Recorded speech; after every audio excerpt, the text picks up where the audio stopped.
Welcome to Manager Tools. Don't vote. How to get group input on decisions. Part 2. Here we go. This cast answers these questions. What's the best way to get input during my meetings? Should I take votes on topics during meetings? How can I encourage everyone to comment during meetings? Well, if you want answers to these questions and more, keep on listening. This week's guidance is brought to you by our Effective Manager Conference. Our guidance is about getting input from your directs, and the best way to do that is to get to know your directs and create a performance-driven culture. You can learn how to do that as well as how to give feedback and coach and delegate at our Effective Manager Conference. Over 100 every year, all across the U.S. and overseas. Come see us and learn how to implement the Manager Tools Trinity. Okay, so we've talked about some things not to do. And we've also said, I think made it clear that we want people's input. So what's the appropriate way to go about getting input as a manager to decisions in a way that's useful and helps us get to the implementation? The way to do it is to ask for recommendations from each of your directs. And what's interesting about this is part of development of your directs. You ask them to make a recommendation. I wouldn't quite say it this way, but what would you do if you were in my role? Recognizing that none of you is in my role and none of you has my perspective, nor do I have your perspective precisely. But as a general rule, when it comes to a decision process, and I'm going to oversimplify here, some information is going to be presented to the team or has been discussed over a period of time. Hopefully, if it's a presentation, it's in the form of a decision brief. And for the record, folks, there's a cast for that, and it's a well-regarded. People love that decision brief cast. There will usually be, at the end of the briefing, some period of free-form discussion. Okay, it's generally open in that everybody can share, often dominated by the high D's and high I's.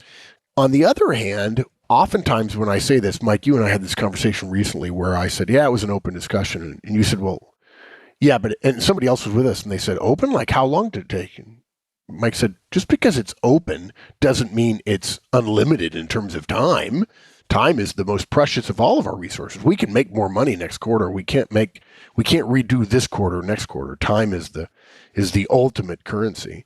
So typically the discussion is free form. It's open. It's limited in duration. And during that time, there could be a debate. Maybe it's just a discussion. Maybe there's a disagreement. Maybe there's a coalition formed. Maybe there's a coalition disbanded and reformed and so on. Nothing wrong with that. I've told many times the story of you and I working for Colonel Texera in Hawaii in our formative leadership and management days as 22, 23-year-olds in the Army, where many people have the mistaken idea that the military is in lockstep and everyone's in agreement and it's all top down and you do what you're told and you're not supposed to think and so on. Whereas we would have 2 to 3 to 4 hour staff meetings. That's when I met your first great boss, Dave Lynch. And the colonel would say, what do you think? And we would go at it hammer and tongs. And the S3, the operations guy would say, I think we ought to do this. And I'd say, you can't do that because of this and this and this. And this is a senior captain. I'm a junior lieutenant as a personnel officer going, sir, you can't do that. And it's wrong. And by the way, he outranked me. I called him sir, but I also say, sir, you can't do that. You're wrong, or you don't get it, sir. You're forgetting about this factor and this factor and this factor. And there was a healthy debate. And then at the end, the colonel would say, okay, guys, thanks for the input. Here's what we're going to do. And we all walked out of the room and saluted. So that kind of open discussion is great, encouraged. We want that. I don't think anybody at Colonel Texera's organization thought we were voting. And I don't think we were trying to achieve consensus either. But folks, look, when it's time for a decision that will be implemented by all or part of a team, recommendations are what comes next. Recommendations are the currency of communication at decision time between a team and its manager or leader. In some cases, recommendations are only solicited from some part of the team.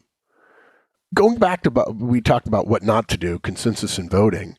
Think about the impact of voting or consensus if only 2 of your 5 team members have knowledge of or a stake in the outcome that you're going to talk about and or implementation. Would others vote if they don't have any knowledge? Would you let them vote?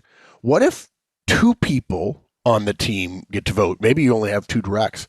and you vote, they vote, and you tie? What if they both agree on something and you disagree with them? Do you get an extra vote to outweigh their votes, or have you just lost 2-1? Which, by the way, 2 directs and 1 manager, you're doomed. I mean, if you're using voting and consensus, you're just doomed. You're never going to win. Those are all messy outcomes. How would you consider input, voting, consensus, if there are 4 options and each option gets 2 votes from your 8 team members? Well, that's the reason we talk about recommendations. We solicit recommendations, not votes, not input, not ideas for further consideration. By the way, if there are 3 options on the table, one of your people says, I actually recommend a 4th option. You say, no. We've spent 3 weeks working on this. We've had a decision brief. We've nailed it down. We're down to 3. We're picking one. We're not picking A and B. We're not picking some amalgam of the 2, okay? We don't want suggestions. We don't want ideas. We don't want concerns or heartfelt disagreement with the idea. It's your time. You're here. You're in the meeting. Those are the important ones. If it's heartfelt, yeah, I strongly disagree. Yeah. So what we want is a recommendation. A recommendation is what your direct would decide if they had the authority that you have to decide. Nothing fancy. So, okay, folks, recommendations on the it sounds like this, literally. Okay, guys, thanks for the discussion. Let's hear your recommendations. We're not voting. You're giving me input about what decision you would make if you had the responsibility I do to make this decision. Don't comment on others' recommendations. State your own recommendation, and if you want a brief opportunity to make a supporting point or 2, that's fine. It's not fancy, but that's how you do it. Just randomly or ask people, or would you pick an order? Yeah. In some cases, you may choose to select the order in which your directs present their recommendations. You may have a direct who's easily swayed, who needs to go first, or they'll just go along with the majority. You may choose to present recommendations from those not in attendance who have shared their recommendations with you previously. You may do that on your own at the beginning or at the end or whatever. You may want your most hard to handle direct to go last, just because you don't want the next 3 people to be frustrated that he continues to not learn how to be a member of a team. Yeah. So you solicit recommendations. You don't vote. You don't seek consensus. And to be clear, it should be obvious. And then you have a bunch of input, which is recommendations. And then you decide. Right. You, as the manager, decide. The team does not decide. The group does not decide. The vote does not determine. The consensus is not achieved. You decide. So my assumption then is that the manager doesn't start off by saying, this is what my recommendation, this is what I'm thinking in terms of recommendations, right? And then, and please tell me what you think, right? So the manager obviously goes last. Yeah, that's the old supermajority of 1. And I know this because I'm smart, and I also have show notes in front of me, and it says, like, the next point is manager input comes last. So yes, exactly. And you also know this because both you and I did it wrong early in our careers, and then learned from people who were politically savvy, wiser, more effective, cooler, better, richer, awesomer than us. Are you suggesting that our career, we're not here talking about this stuff because of natural selection, because we were so good that we never made mistakes? I am suggesting that. In fact, I recommend that you get over that idea. Anybody who knows me knows that that is not true. Yeah. So whatever you do, when you're a manager soliciting input, not voting, not doing consensus, your thoughts come last if you're going to share them. And you don't have to share them, by the way. You could receive input from everybody and as form of recommendations and then make your decision without sharing. And guys, we've said this before in other contexts. Like it or not, your role as a manager distorts the nature of your relationship with each of your directs. That sign on your forehead that only your directs can see says, watch out, I'm your boss, I could fire you. You're not their equal organizationally. That affects how they hear your ideas. Your ideas carry extra weight. They don't believe their ideas have the same weight as yours. If you go first, it will often, if not always, skew their input toward your idea, your recommendation, your plan, your decision. Or at a minimum, it will tamp down ideas that are different than yours. And there are some people going like, well, what's wrong with that? Yeah. Isn't that what I want? People doing what I say, what I'm implementing my ideas. And of course, that's not true. Yeah, just remember, folks, you're learning when you're uncomfortable. And so don't seek comfort, seek discomfort. It is newness and creativity and fresh ideas and breakthroughs that come through discomfort. I'm not talking about physical discomfort, but mental discomfort. Ideas that challenge the way you see the world. Those are the ways that new, creative, better ways come to be. And folks, for those of you who are, the high C's, the detail oriented, who like to more reserved, want to think about it before making a decision, here's the good part. You don't have to decide during the meeting. And I think people, they say the movie's the decisive manager or leader at the end of the meeting, he or she stands up and says, okay, this is what we're doing, right? And everybody stands up and cheers and goes, yeah, let's go. Like the beginning of a football game. But it doesn't need to be like that. Yeah, in fact, my favorite example of that goes to the issue of, it alludes to the idea of voting consensus, is the Tom Clancy book, Executive Decision, where I think Jack Ryan becomes president. I could be wrong about that. And there is a plague that hits the United States, and he convenes his cabinet.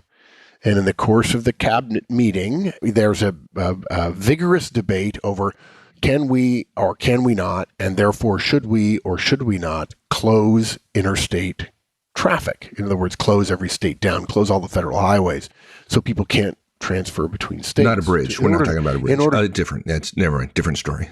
Yeah. And the idea basically being, let's stop the spread of this plague. Let's contain it as much as possible. And of course, it's a terrorist threat kind of thing. It's bioterror. And so every person gets a chance to pitch their idea and so on. And in the end, I think there are 25 people in the meeting and 19 people are against closing down interstate traffic. And the reason why is because the Constitution of the United States specifically says you cannot make a law, you cannot do something that restricts interstate traffic. And so people made a constitutional argument. You just can't do that. And I believe the president at one point says, my concern with that is, I get what you're saying, but at the same time, I don't believe the Constitution of the U.S. is a suicide pact. And I'm not sure the founding fathers knew this was coming. Anyway, 19 people vote against doing what was suggested, which is closing down traffic. And 4 or 5 people vote for it. And the president said, okay, thanks for your input. I've decided we're shutting it down. And of course, in a governmental situation, you would think, well, that's kind of more like voting, right? It's a democracy and so on. But of course, the cabinet wouldn't vote. The cabinet's a team of implementers that work for the head manager, the CEO of the executive branch of the federal government. And one of the guys who voted against it was Secretary of Transportation and said, Mr. President, I simply refuse to implement that order. And the president looks at him and says, that's fine. I'll accept your resignation. You've resigned. And he turns to the guy's deputy and says, ma'am, you're the deputy Secretary of Transportation. Would you like to become Secretary of Transportation? Yes, sir. Will you implement my order? Yes, sir. Please do so. That's the John Wayne-ish look, and it certainly sounds good in a book. I didn't do it justice. But just because recommendations are made doesn't mean that a decision, therefore, must be imminent in terms of the next 5 minutes. Which goes to how we have a podcast where we say, you're not required to have all the answers, and therefore you're definitely not required to have all the answers right now. If I've kind of decided on plan A, and then I get 6 really smart people on my team telling me plan B, I may be ready to implement A, and I've got a plan in my head, but I'm still going, wait, I want to think about this. The two smartest people on my team completely savaged my idea for A without realizing it. I had holes in my argument, right? Well, you don't just choose B necessarily. You go back and rethink, and you take a moment. Maybe it's just an hour or something. And look, if there's general agreement and you believe the team can hear your decision then and there, make the decision, announce the decision, and do 5 minutes worth of implementation, or agree on the next deliverable being a plan for the first 2 weeks of implementation. But again, if you hear new, interesting, differing ideas that make you rethink what you had maybe thought you were going to do, it's fine to wait. Take your team's ideas under advisement. That's the whole beauty of inclusion. We want to include ideas without poisoning the inclusion through a process like voting or consensus, what can screw things up. So, At the end of the meeting, you may end up saying something like, folks, thanks for the input. I'll let you know what we're going to do shortly, or I'll let you know what we're going to do tomorrow, or I'll let you know what we're going to do soon. Good debate, good discussion. Thanks, guys. I appreciate your candor. Nothing fancy. Yeah. Straightforward. Yeah. So, summarizing, don't vote. Don't seek consensus unless you define it carefully. Ask for recommendations, accept the input, and make the decision when you're ready. Excellent. Thanks, dude. Enjoyed it a lot. You bet, partner. Thanks, everyone. That's it. We'll see you next week. Have a great one. If you enjoyed this podcast and you want the how-tos of management wherever you are, check out the free Manager Tools mobile app. It's available on both iOS and Android devices. Go to the Apple Store or the Google Play Store and download the Manager Tools app. Just search for Manager Tools in the respective store, or go to the Manager Tools website, www.manager-tools.com, and you'll find the links on the bottom of the homepage. Once you've installed the Manager Tools app, you'll have access to all the Manager Tools and Career Tools shows anytime, anywhere you want. With easy searching of podcasts by category, using the map of the universe, or using built-in search functions, it couldn't be easier. Additionally, if you're Manager Tools personal licensee, you'll have easy access to all the show notes right from the app whenever you want. Go to the App Store and download the Manager Tools mobile app. You'll be happy you did.